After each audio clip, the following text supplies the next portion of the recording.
Ada satu kitab berjudul Jawahirul Anfas. Juga kisah ini diceritakan oleh Al-Habib Zain bin Ibrahim bin Smith dalam kitabnya Al-Manhajus Sawi. Jadi bagaimana biografi beliau diceritakan sebelum atau sebab beliau hijrah ke Mesir. Jadi ceritanya ada 3 ulama dari kalangan habaib yang mereka pergi ke kota Madinatul Munawwarah berziarah kepada Nabi Muhammad sallallahu alaihi wasallam.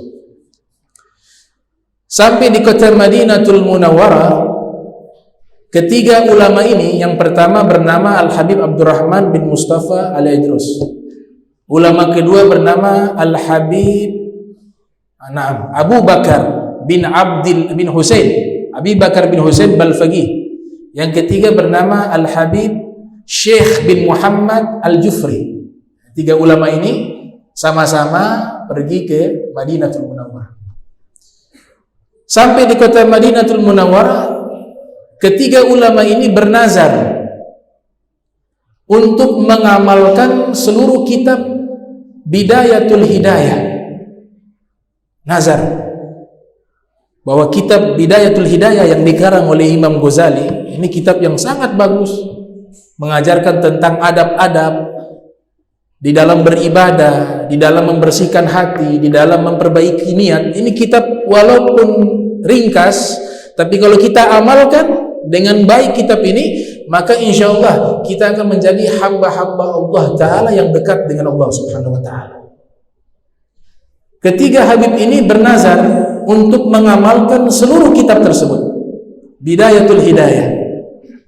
Di saat mereka bernazar,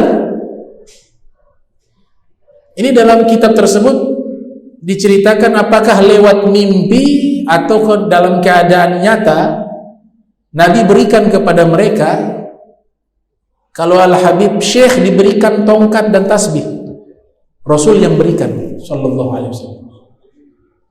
Kemudian Al-Habib Abdurrahman bin Mustafa Al-Idrus diberikan kitab, namun kitab tersebut tidak ada tulisan di dalamnya, dia polos, warna putih.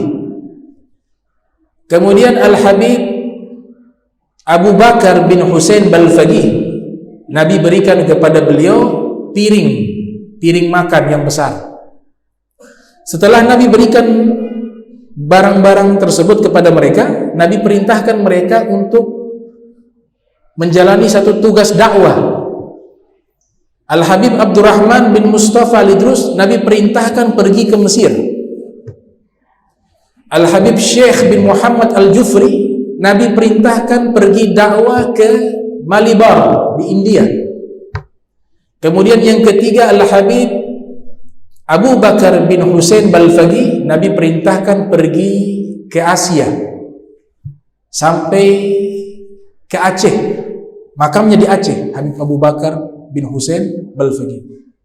Cut Nyadin, ya, pahlawan nasional Aceh, beliau berguru kepada Al-Habib Abu Bakar bin Husain Balfaqih.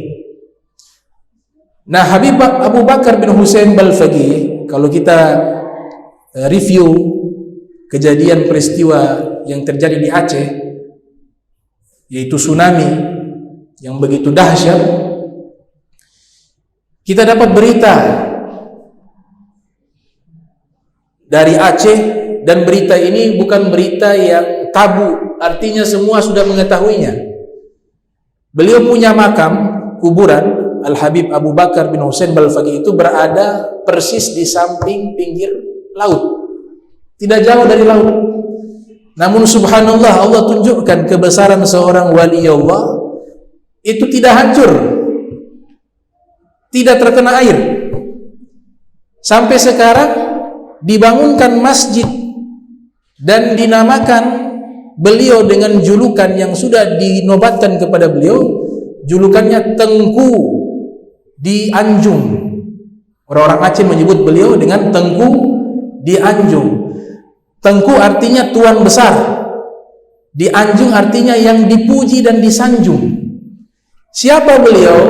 Beliau adalah Al-Habib Abu Bakar bin Husain Balfaqih. Nabi perintahkan pergi ke Aceh, dakwah di Aceh. sampai meninggal di Aceh, dikuburkan di Aceh. Orang-orang Aceh mengenal dengan Tengku di Anjung. Al-Habib Syekh bin Muhammad Al-Jufri yang Nabi berikan tasbih dan tongkat, kalau Habib Abu Bakar diberikan piring, kalau Habib Syekh diberikan tasbih dan tongkat, menjadi seorang dai yang banyak mengislamkan orang-orang Hindu di India, di Malibor.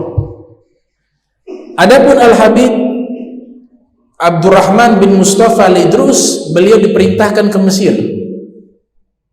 Dikisahkan dalam kitab Jawahirul Anfas, ketika pertama kali beliau tiba di Mesir, itu di waktu malam, sampai di Mesir di malam hari. Ada pesta pernikahan pada waktu itu. Beliau ikut hadir. Mesir ini kotanya para ulama. Selesai pesta pernikahan, mereka melaksanakan sholat. Pada waktu itu yang hadir seluruhnya para ulama. Mungkin sholat isya waktu itu, karena di malam hari. Karena seluruhnya ulama berkumpul di masjid tersebut, maka tidak ada yang berani jadi imam. Semuanya ulama. Akhirnya saling tolak menolak. Bahkan menyatakan ini yang pantas jadi imam siapa? Ini semuanya ulama, ahli fikih semua. Semuanya fuqaha. Bingung nih imamnya siapa? Cari yang paling alim. Nah, di dalam fikih itu ada beberapa definisi. Kalau imam itu afqah wa aqra wa awra, paling pandai dan benar bacaan Al-Qur'annya, dan paling faham hukum tentang hukum fikih, dan paling warok. Ini semuanya sama. Tidak ada yang berani maju menjadi imam. Akhirnya sudah, mereka daripada tidak sholat, gara-gara tidak ada yang berani jadi imam, akhirnya mereka berunding waktu itu. Siapa yang bisa menjelaskan 400 sunnah di dalam sholat fajar, dia yang berhak jadi imam. 400 sunnah di dalam sholat fajar. Al-Habib Abdurrahman bin Mustafa Al-Idrus pendatang. Beliau mengatakan saya bisa. Beliau jelaskan 400 sunnah di dalam sholat fajar. Akhirnya beliau diperintahkan menjadi imam. Setelah itu mulailah beliau terkenal. Ternyata jawaban yang beliau dapat, selain beliau alim, itu dari buku yang Nabi berikan kepada beliau, kitab yang diberikan. Jadi kitab tersebut, kalau ada yang bertanya kepada beliau dengan pertanyaan apapun, beliau tinggal buka itu buku, jawabannya sudah ada. Lebih canggih dari Google. Kalau Google masih ada salah, tapi ini Nabi yang berikan. Ini kita membahas bab keramat para wali. Keramat para wali itu ada. Kalau kita tidak percaya dengan hal-hal seperti ini, maka kita akan tidak percaya kepada wahyu, karena wahyu itu juga hal yang aneh. Dari Tuhan kasih ke manusia, aneh. Jadi memang ada hal-hal yang bisa diilmiahkan dengan akal, tapi agama kita juga ada hal-hal yang tidak bisa diilmiahkan, tidak bisa dijelaskan. Makanya Allah memulai pembukaan kitab suci Al-Quran itu beriman kepada yang gaib. Jadi tidak semua bisa diilmiahkan. Gitu. Ada yang tidak bisa diilmiahkan. Wahyu tidak bisa diilmiahkan. Alam kubur kita gali, ya dapat tengkorak. Tapi Nabi ceritakan ada namanya kehidupan alam barzah, tapi tidak kelihatan. Bisa dijelaskan? Tidak bisa. Tapi kita percaya. Itu. Keramat para wali, mukjizat para nabi, irhasatnya para nabi, istidrasnya orang-orang yang kafir, yang Allah berikan kelebihan kepada mereka. Al-ihanah juga Allah berikan kepada orang-orang yang ingkar, tapi diberikan kelebihan kepada mereka. Ini ada dan tercatat dalam sejarah.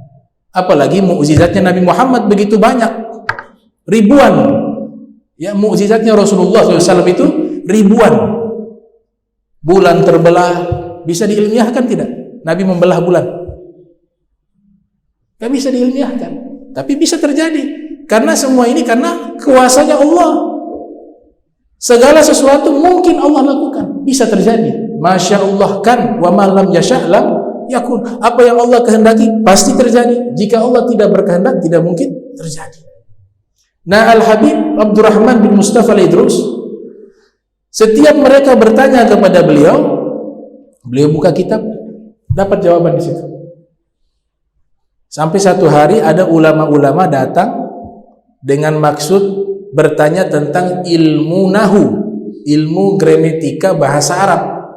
Nah, Al-Habib Abdurrahman bin Mustafa Al-Idrus, beliau seorang yang alim, namun di dalam bidang ilmu nahu beliau tidak setingkat pakar, tidak pakar dalam bidang ilmu nahu.